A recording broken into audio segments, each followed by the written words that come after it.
Today's story of ProRevenge is called Pro-Divorce, one man's journey of seeking revenge on his cheating wife. Sit back and enjoy the story. This all happened to me a few years ago. I told a friend the story of my divorce and I was told to share. Started a few years ago. I thought we were happy. We were your usual suburban professional couple. Financially secure, healthy, good sex life, 2 kids, 14 and 9 meters at the time. I thought we had a healthy social life. We were going through one of your typical married couple rough patches. Both of us were working long hours, not spending enough time together. We were going through some developmental problems with my son and tensions in the house were running a little high. I noticed that she was spending a lot more time on her phone texting with her girlfriends.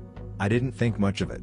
I started making a much more concerted effort to get out of work when I could, help around the house and be more emotionally available, but over the course of a few weeks the gulf just kept getting wider. I ended up accidentally finding some messages when I charged up an old iPad for my son to use. Her FB Messenger was still logged in and there were a lot of highly questionable messages with a guy from her hometown who I will call Jim Bob Cooter or JBC for short. The messages weren't completely inappropriate, but I could tell there were quite a few missing based on the times and context of the messages. I made a mental note to keep an eye on this and went about trying to fix things up. The next day after I took the day off to knock out some projects that I thought would make her happy, and left her some sweet notes reminding her how much I appreciated her, she was once again in the corner of the living room texting her girlfriends.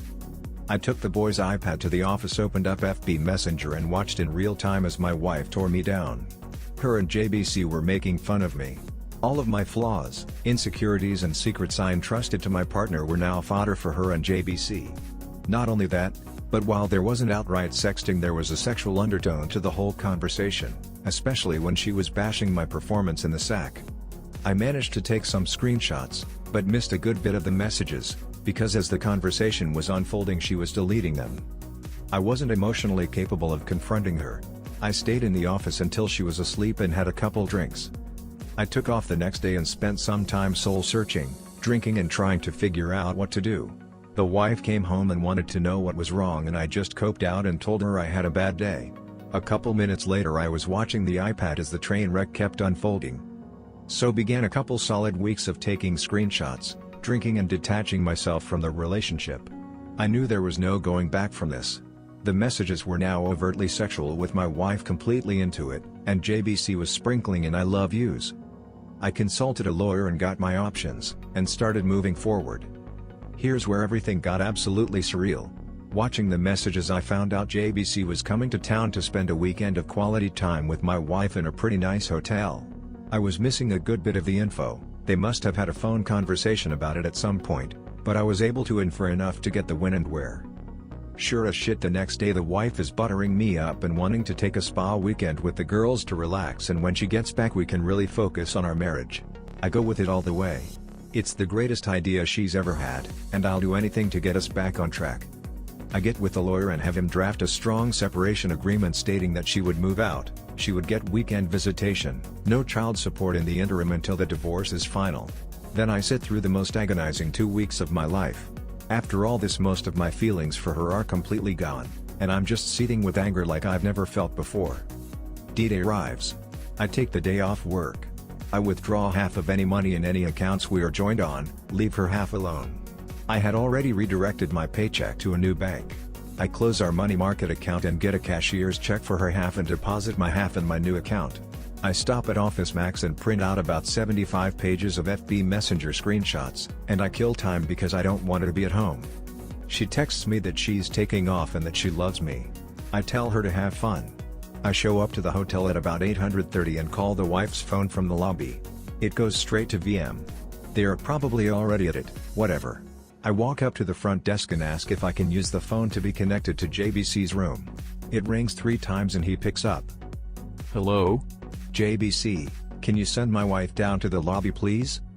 I don't know what you're talking about, bro. Okay then. I guess I'll have to call Mrs. JBC and get her down here. Totally a bluff. I knew he was married, and I knew her first name, but that was it. I can hear inaudible, shuffling, panic. You got 5 minutes. I put down the phone, click. Not even 2 minutes later my wife comes walking out of the elevator looking a little flustered. I sit her down in the corner of the lobby. She starts spewing bullshit saying it's not what it seems, etc., etc. I'm not here to argue. The things that are said in this pile of papers are what's going on. The only way I'm not giving a copy of this to daughter, your parents, and emailing it to everyone we know is if you move out immediately. Wife was very prideful. Daughter was going through a rebellious teen phase, and her knowing probably would have forever killed their relationship. Wife was also her parents' golden child, and she always worried about what they thought of her. I didn't have much leverage, and shame was my only card to play. Also, her professional life is built up around her image, so I knew she would protect that at all costs. She begins to sniffle and mumble. This is a check for half of the money market account. I've withdrawn my half of the money from all the other joint accounts. You should have more than enough to get a place. She starts to cry a little. I could almost see the different thoughts and waves of emotions going through her, but now was the time to keep pressing. Here is a separation agreement that I think is more than fair considering what's going on. I'm going to need you to look this over, sign it, and leave it at the house when you get your stuff. Do you want to look through these screenshots? She says no. Okay. Go have fun with JBC. Do not come back to the house or I'm going to send this, holds up ream of screenshots, to everyone. I bounce out of the lobby, and I can hear her start to have a breakdown. I get to the car, drive off to a parking lot, and have my own crying rage fit. Previously I would have cried in front of her and yelled and whatnot, but I managed to get my shit together enough to pull it off. I don't know what she did that night or over the weekend. She texted and called over and over wanting to talk. I just turned the phone off, and by the time Monday afternoon rolled around there were movers getting her stuff and she delivered the agreement. I let her have a talk with the kiddos, basically saying mommy and daddy need some time apart, we still love you, etc., etc., standard divorce talk. After a week she wants to have a real talk for the first time. I oblige her because I've already got my shit together and I've got an idea of what I want, but I should hear her out. She's so sorry. She wants another chance. She wants her family back. She'll do anything.